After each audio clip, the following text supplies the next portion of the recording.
To my channel dynamic math. आज मैं आपको बता रहा हूँ पॉलिटेक्निक का जो झारखंड पॉलिटेक्निक का जो इस बार एग्जाम हुआ है आज का डेट में। तो आज जो पेपर आपका हुआ है झारखंड पॉलिटेक्निक का जो एग्जाम हुआ है उसका मैं पूरा सॉल्यूशन मैं आपको इस वीडियो में बताने वाला हूँ। जो आपका एग्जाम है फिजिक्स केमिस्ट्री मैथ से पूछा गया है। तो अगर चैनल पर नए हैं तो चैनल को सब्सक्राइब कर लीजिएगा, क्योंकि इसमें आपको पॉलिटेक्निक से रिलेटेड जितना भी अपडेट है आपको इस चैनल पर मिलता रहेगा। चलिए हम लोग जल्दी से आंसर को मिला लेते हैं और आप भी अपना आंसर जो है वो मिलाते रहिए। ऐसे ही मैं ये आपको सेट ए का बताने जा रहा हूँ, लेकिन set A B C D जितना भी सेट आपको मिला है सब में सेम क्वेश्चन होता है, बट क्वेश्चन जो होता है वो इधर उधर होता है। तो आप जो है उस तरह से अपने अकॉर्डिंग जो है आप मैच कर लीजिएगा। तो चलिए हम लोग मिलाते हैं, आप भी मैच कर लीजिएगा। सारे सेट में क्वेश्चन सेम होते हैं, बस हर एक सेट में क्वेश्चन का जो नंबरिंग होता है वो इधर उधर होता है। ओके, तो चलिए हम लोग क्वेश्चन नंबर 1 को मैच करते हैं। आप भी अपना मैच करते जाइए और कमेंट करके मुझे बताइएगा कि आपका कितना मार्क्स आया। तो चलिए हम लोग स्टार्ट करते हैं।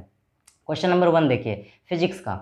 घर में एसी आपूर्ति 220 वोल्ट 50 हर्ट्ज, इस आपूर्ति में एक तार लाल रोधक में है जिसे डैश कहते हैं। तो विद्युमन्य तार यानी कि लाइव वायर कहते हैं इसको। क्वेश्चन नंबर 1 का जो आंसर हो जाएगा वो ए हो जाएगा। उसके बाद क्वेश्चन नंबर 2 को देखते हैं। क्वेश्चन नंबर 2 है विद्युत आघात के समय परिपथ में विद्युत ए क्रमिक रूप से घट जाती है तो भारी रूप से बढ़ती है। ऑप्शन नंबर सी इसका आंसर हो जाएगा। क्वेश्चन नंबर 3 को हम लोग देखते हैं। क्वेश्चन नंबर 3 में है विद्युत आघात के कारण परिपथों को सुरक्षित करने के लिए प्रयुक्त सुरक्षा युक्ति है तो फ्यूज है, यानी क्वेश्चन नंबर 3 का आंसर बी होगा। क्वेश्चन नंबर 4 को देखते हैं हम लोग। 2 किलोवाट शक्ति द्रांकन के एक विद्युत ओवन को 220 वोल्ट के एक घरेलू विद्युत धारा में चलाया जाता है तो ओवन से ली गई विद्युत धारा है, तो इसका आंसर जो हो जाएगा बी हो जाएगा 9.09 एम्पियर, यानी क्वेश्चन नंबर 4 का आंसर बी होगा। चलिए क्वेश्चन नंबर 5 को देखते हैं। तो देखिए क्वेश्चन नंबर 5 है समतल दर्पण की फोकस लंबाई अनंत तक होती है, इन्फिनाइट। जो बच्चों ने इंग्लिश में बनाया है वो इंग्लिश में भी सेम ऑप्शन दिया हुआ है, आप मैच करते जाइएगा इंग्लिश में भी। क्वेश्चन नंबर 6 को हम लोग देखते हैं। क्वेश्चन नंबर 6 में है यहाँ एक गोलाकार दर्पण और पतले गोलाकार लेंस की फोकस लंबाई -15 सेंटीमीटर है, दर्पण और लेंस के डैश होने की संभावना है, तो इसका हो जाएगा दोनों अवतल, यानी ऑप्शन नंबर ए इसका करेक्ट आंसर हो जाएगा। क्वेश्चन नंबर 7 को हम लोग देखते हैं। क्वेश्चन नंबर 7 है एक वस्तु को 15 सेंटीमीटर की फोकस लंबाई के एक उत्तल दर्पण से 10 सेंटीमीटर की दूरी पर रखा गया है तो आवर्धन क्या होगा, तो इसका करेक्ट आंसर हो जाएगा option number B 0.6 centimetre. Question number 8 को देखते हैं। यदि प्रतिरोध R वाले n प्रतिरोधकों को समांतर संयोजन में जोड़ा जाता है तो उनका समतुल्य प्रतिरोध, ऑप्शन नंबर डी इसका करेक्ट आंसर हो जाएगा कैपिटल R अपॉन में n। इंग्लिश में भी ये हो जाएगा ऑप्शन नंबर डी। आप इंग्लिश में भी मैच करते हैं, जो बच्चों ने इंग्लिश में बनाया है वो भी अपना आंसर को मैच जरूर करेंगे। चलिए अब क्वेश्चन नंबर 9 को हम लोग देखते हैं।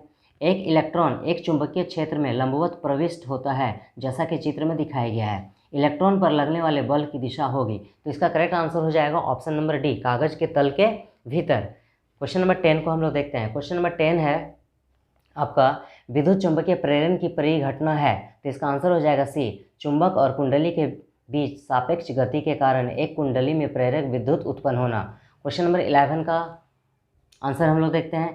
पहले क्वेश्चन है आपका 11 नंबर, एक समतल दर्पण द्वारा बना प्रतिबिंब सदैव डैश होगा तो आभासी और सीधा होगा, यानी इंग्लिश में इसको वर्चुअल एंड इरेक्ट बोलेंगे।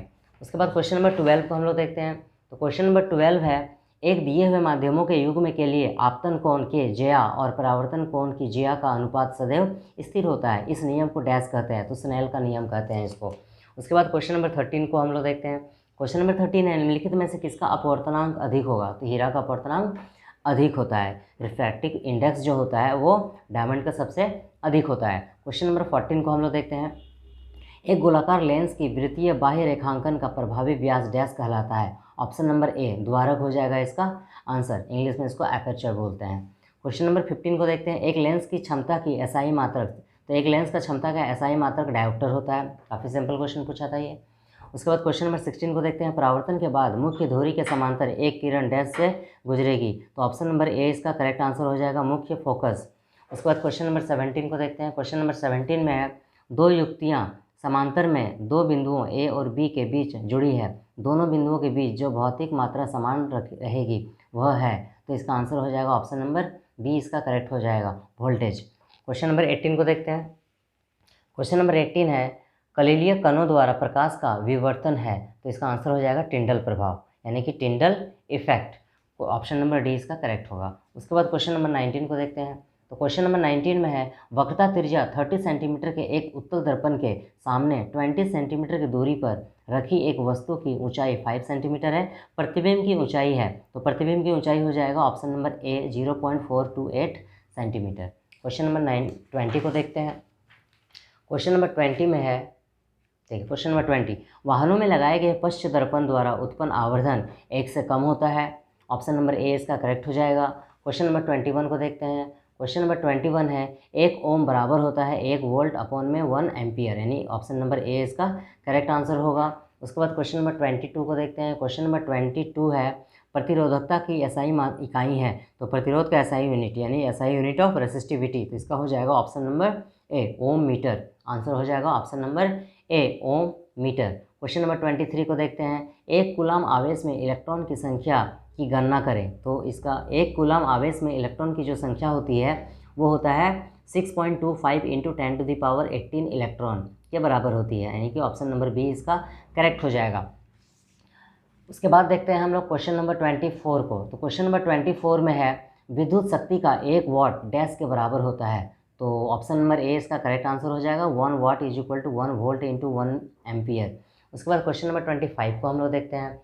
क्वेश्चन नंबर 25 में है ब्रांड टोस्टर और विद्युत इस्त्री जैसी विद्युत ऊष्मन युक्तियों के संवाहक शुद्ध धातु की अपेक्षा मिश्र धातुओं के बने होते हैं, क्योंकि मिश्र धातुओं की प्रतिरोधकता उच्च होती है, यानी कि ऑप्शन नंबर बी जो है इसका करेक्ट आंसर होगा। उसके बाद क्वेश्चन नंबर 26 को हम लोग देखते हैं।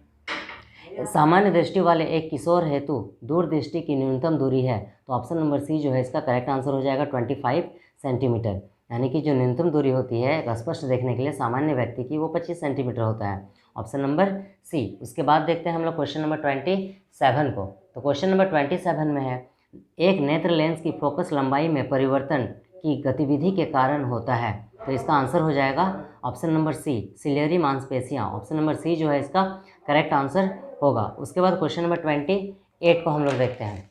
क्वेश्चन नंबर 28 में है, क्वेश्चन नंबर 28 है एक दिए गए धात्विक तार की विद्युत प्रतिरोधकता डैश पर निर्भर होती है, तो ऑप्शन नंबर डी इसका करेक्ट हो जाएगा पदार्थ की प्रकृति।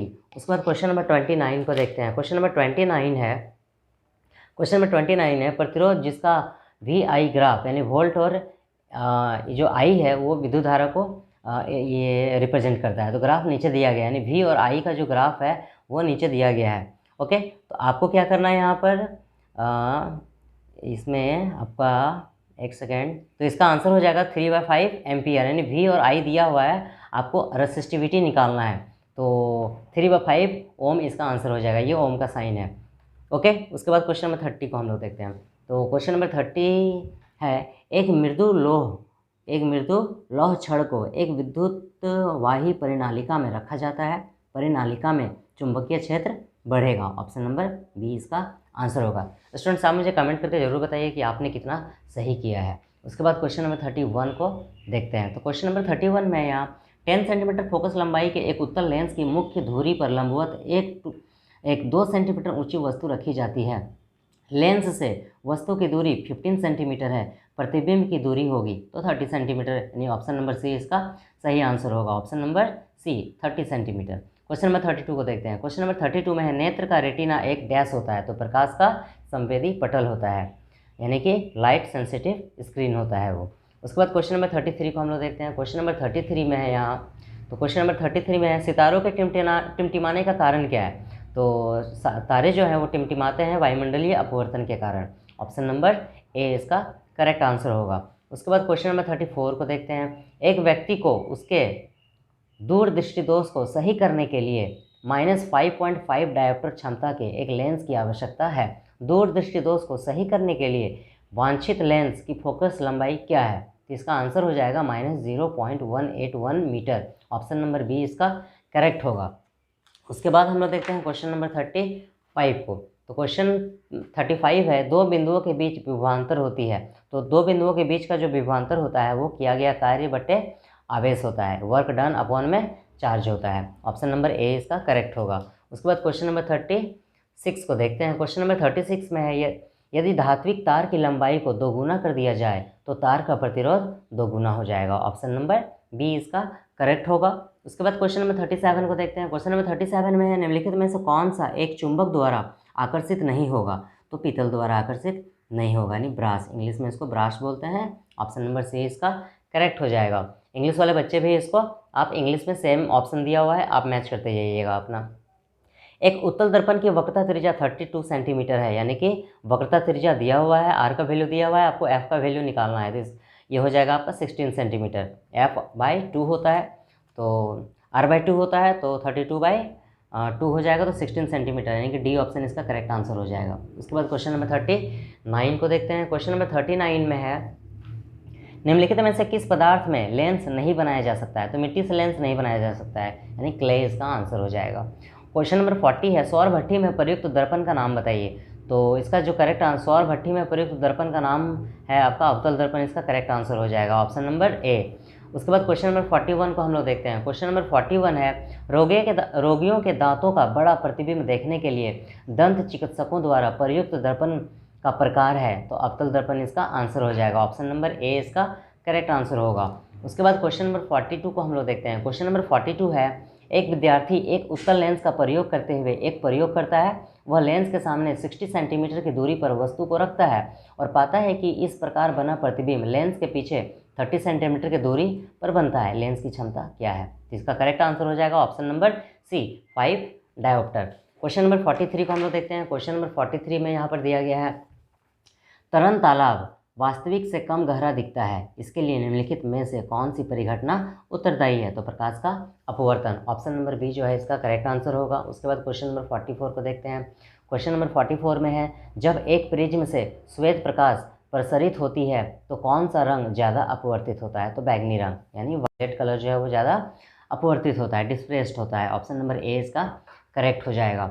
उसके बाद क्वेश्चन नंबर 45 को हम लोग देखते हैं। क्वेश्चन नंबर 45 है, एक चालक तार पर दो बिंदुओं के बीच 2 कूलम आवेश को गतिमान करने के लिए 14 जूल कार्य किया जाता है, तो बिंदुओं के बीच विभवांतर क्या होगी? तो 7 वोल्ट इसका करेक्ट आंसर हो जाएगा, ऑप्शन नंबर सी। उसके बाद क्वेश्चन नंबर 46 को देखते हैं। विद्युत एक क्षैतिज पावर लाइन में पूर्व से पश्चिम दिशा में बहती है। पावर लाइन के ठीक नीचे एक बिंदु पर चुंबकीय क्षेत्र की दिशा होगी, तो उत्तर से दक्षिण हो गया, नॉर्थ टू साउथ हो जाएगा। ऑप्शन नंबर ए इसका करेक्ट आंसर होगा।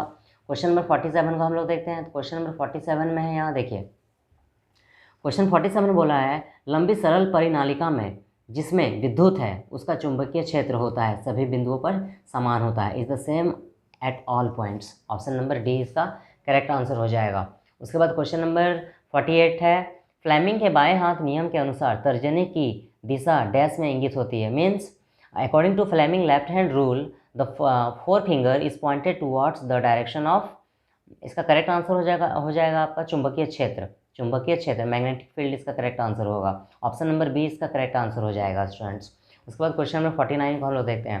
क्वेश्चन नंबर 49 है, वह युक्ति जो किसी परिपथ में विद्युत की उपस्थिति का पता लगा सके उसे गैल्वेनोमीटर कहते हैं। ओके, ऑप्शन नंबर बी इसका करेक्ट आंसर हो जाएगा। उसके बाद क्वेश्चन नंबर 50 को हम लोग देखते हैं, जो फिजिक्स का लास्ट क्वेश्चन है। एक विद्युत जनित्र के कार्य करने का आधारभूत परिघटना है, यानी कि the basic phenomena under working of a electric generator is विद्युत चुंबकीय प्रेरण हो जाएगा इसका करेक्ट आंसर। ऑप्शन नंबर ए इसका करेक्ट आंसर हो जाएगा। तो स्टूडेंट्स, आप मुझे बताइए कि आपने 50 में से कितना करेक्ट किया है फिजिक्स में। आप मुझे कमेंट करके जरूर बताइए, कमेंट बॉक्स में जाइए, वहाँ पर जा करके आप मुझे बताइए कि आपने कितना करेक्ट किया है। इसके आपने अभी तक चैनल को सब्सक्राइब नहीं किया तो चैनल को सब्सक्राइब कर लीजिए, क्योंकि इसके बाद मैं आपको केमिस्ट्री का पूरा MCQ आपको बताने वाला हूँ। तब तक आप मुझे कमेंट करके बताइए, तब तक मैं इसका आंसर आपको मैं खुद से करता हूँ। उसके बाद में फिर इसका आंसर मैं आपको तुरंत अभी जस्ट अवेलेबल करवा दूंगा। तो चैनल को सब्सक्राइब करके जरूर रख लीजिएगा और कमेंट करके मुझे बताइए कि आपका कितना मार्क्स आया। मिलते हैं हम लोग जल्दी ही केमिस्ट्री का सॉल्यूशन और मैथ्स का सॉल्यूशन लेकर के। तब तक के लिए थैंक यू, बाय बाय।